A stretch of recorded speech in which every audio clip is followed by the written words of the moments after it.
আজকে আমি আতাউর রহমান আপনাদেরকে শুভেচ্ছা জানাচ্ছি খুলনা থেকে। আমরা অল্প কিছুক্ষণের মধ্যে রওনা দেব সুন্দরবন দেখার উদ্দেশ্যে।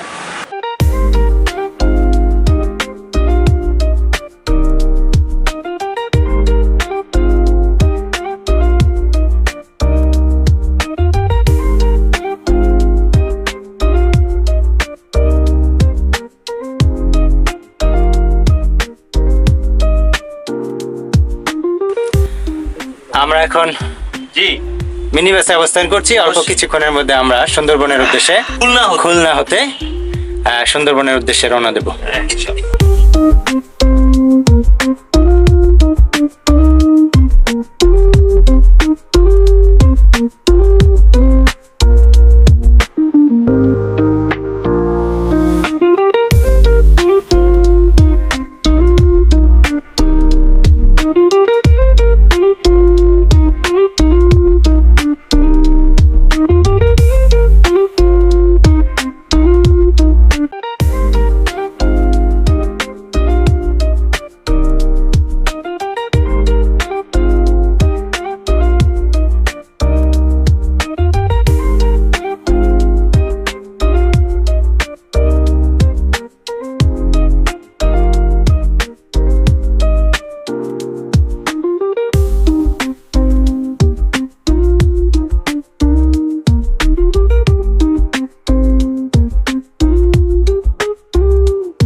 আমরা এখন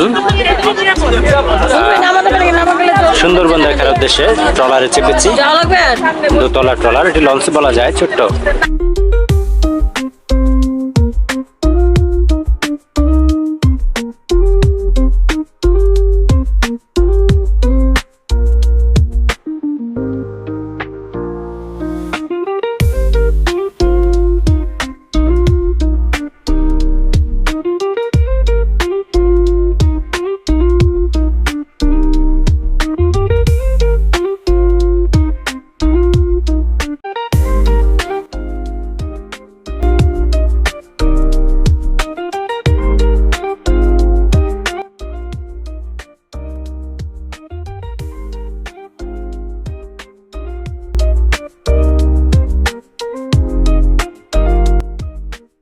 আমরা বানর দেখতে পাচ্ছি।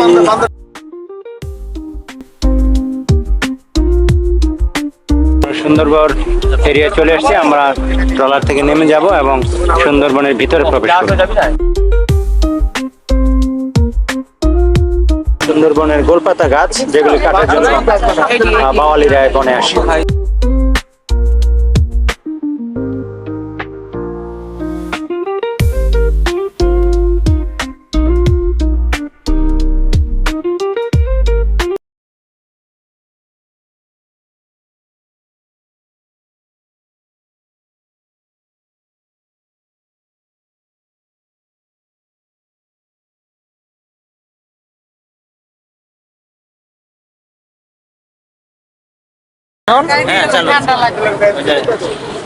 আমাদের স্টিমার এবার ঘাটে ভিড়ছে।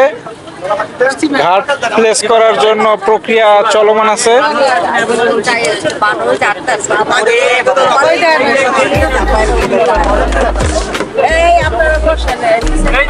একে একে সবাই নামছেন।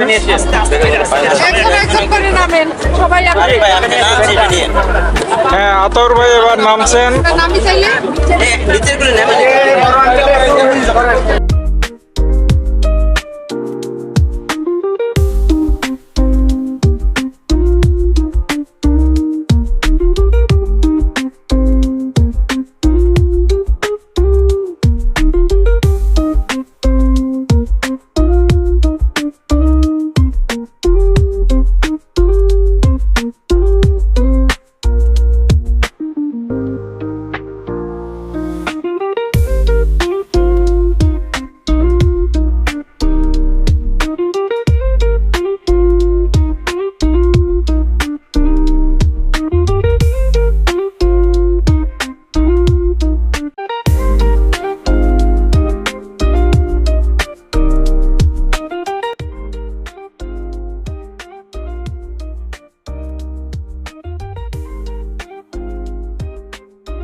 সুন্দরবনের এরিয়া হচ্ছে ভারত এবং বাংলা মিলিয়ে 10,000 বর্গ কিলোমিটার।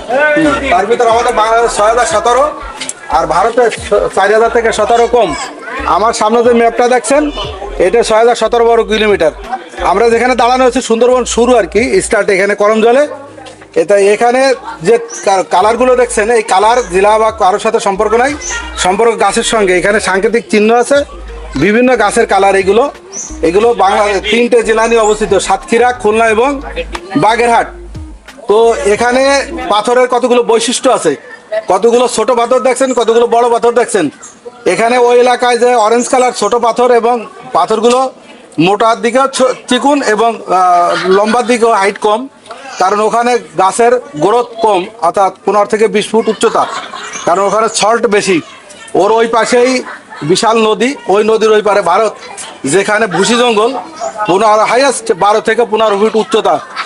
আর আমরা যদি এই খুলনা বেল্টে আসি 70 থেকে 80 ফুট উচ্চতা গাছের, বিশেষ করে সুন্দরী টুন্দরী এবং বাইন টাইন দিয়ে। আমি যদি শরণখোলা বেল্টে আসি তাহলে 80 থেকে 90 ফুট পর্যন্ত উচ্চতা আছে গাছের। এই হলো গাছের বৈশিষ্ট্য। গাছ বিভিন্ন জায়গায় সুন্দর, এই গাছ সম্পর্কে আমি পরবর্তী যাব। আর আমার সামনে যেগুলো দেখছেন গোলপাতার ফল, রাজ কাঁকড়া, কুমিরের মাথা, কুমিরের ডিম, পাগমার, বাঘের একটা ছবি এবং বাঘের নখ, কচ্ছপের ডিম 3টে, এরপর আবার কুমিরের ডিম। এইগুলো কোনো কিছু আর্টিফিশিয়াল, সব কিছুই ন্যাচারাল। গোলপাতার ফল থেকে গোল ফল হয়ে গেছে, অর্থাৎ গোলপাতার ফল না, ওই পরবর্তী পাতাটা অ্যাক্সিডেন্ট হয়ে গেছে। বলতে এইগুলো বিভিন্ন জায়গায় রস তৈরি করা হয়, অনেক জায়গায় করে, এবং গোলপাতার ফলের রসের গুঁড়ো হয়, আমিও খাইছি।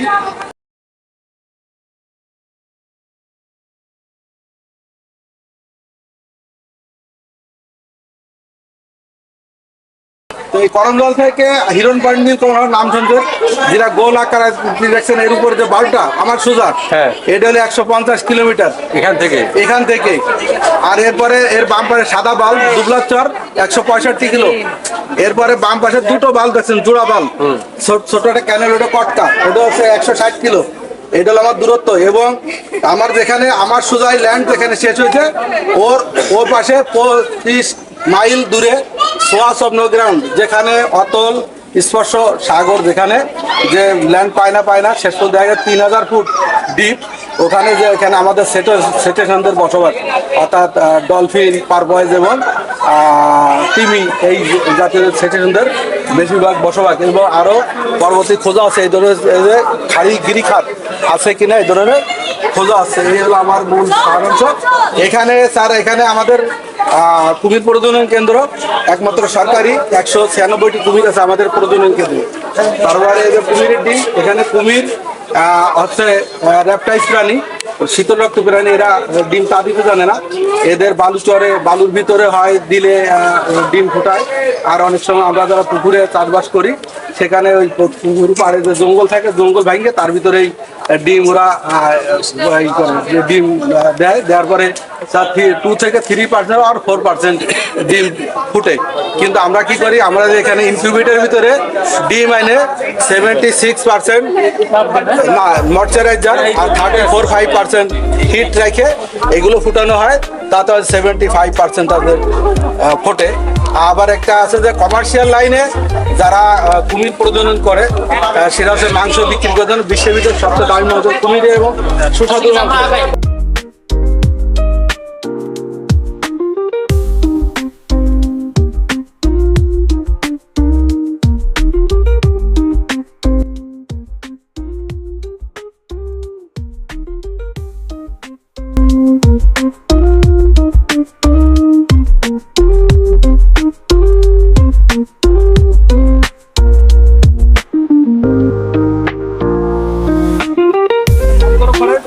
এখানে গাছের যে গোড়ায় কতগুলো দেখছেন, এগুলো শ্বাসমূল বলা হয়।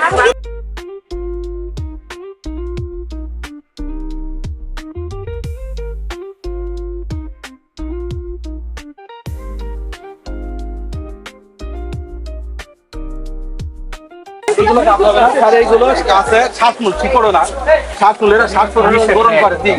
এটা হলো হাই টাইড লো টাইড এলাকা। এখানে সব মৌসুমে 70% বনভূমি তলায় যায়। আবার জোয়ারের সময় এবং ভাটার সময় আবার ছেড়ে পানি সরে যায়। এই জন্য সৃষ্টিকর্তা প্রদত্ত। তাদের ওই মানুষের যদি পানিতে পড়ে যায় তাহলে চিন্তা করে যে আমি নাকটা একটু জায়গায় দিয়ে কোনো রকম বাইচে থাকার জন্য মোটা হবে। না, না, না, এগুলো- হরিণ ধর এগুলো কোনো গাছ না। না, না, না, না, এক গাছের এক এক। যেমন এই যে পাইন গাছ, ওটা হচ্ছে আপনার পশুর গাছ, তারপরে ওটা হচ্ছে পশুর গাছ, আবার কাঁকড়া গাছের আছে, বিভিন্ন গাছের। এটা হচ্ছে সুন্দরী গাছ। এই ছোটটা এটা হলো সুন্দরী গাছ। আচ্ছা হ্যাঁ এইটাই ধর, এই যে সুন্দরী গাছ। আর গোলপাতা গাছটা আমার সোজা একটা তাল গাছ, নারকেল গাছের মতো। হ্যাঁ নারকেল গাছের মতো যেটা ওটা গোলপাতা। আবার ওটা হেতাল গাছ। খেজুর গাছের মতো যেটা, এটা হলো হেতাল গাছ। তাল গাছ। জি, খেজুর গাছের মতো, আর নারকেল পাতার মতো ওটা হলো গোলপাতা।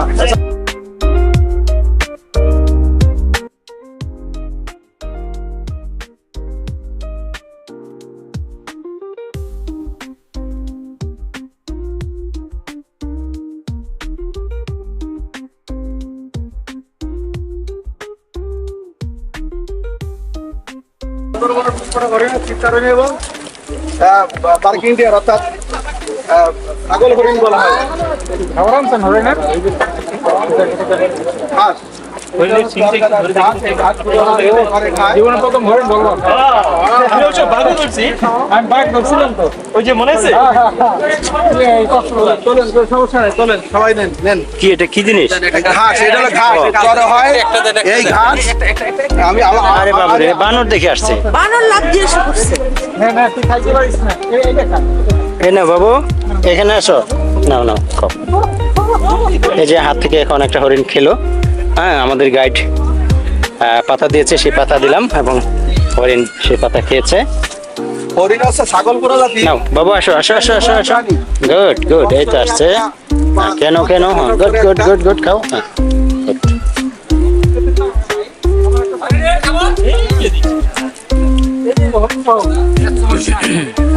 চরগালা থাকবে না, এটা হরিণের খাবার। এটা সুন্দরবনের চরগালা গাছ। কি নাম এটা?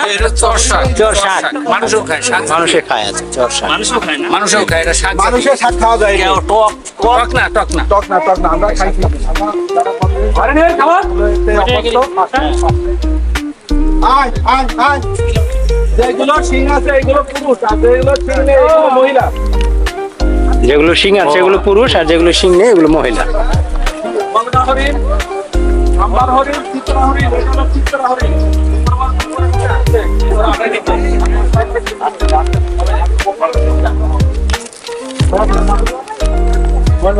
আসেন আসেন হুমান ভাই আসেন। ওরা আগে আগে। এটি আসলে সুন্দরবনে একটা এরিয়া যেখানে বাউন্ডারি দেওয়া অবস্থায় কিছু হরিণ রয়েছে। এগুলি মুক্ত হরিণ নয়। হ্যাঁ আমি হরিণটির সাথে একটু ভাব বিনিময় করে দেখো, এই যে হাত দিয়েছি হরিণটার সাথে ভাব বিনিময় করছি, কিন্তু আমার হাতে পাতা নেই সেজন্য হরিণ কিছু খাচ্ছে না। না, এখানে মামা দেখা যাবে না, কারণ হলো এখানে প্রচুর লোকজন আছে। রাগ না প্রচুর লোকজন আছে।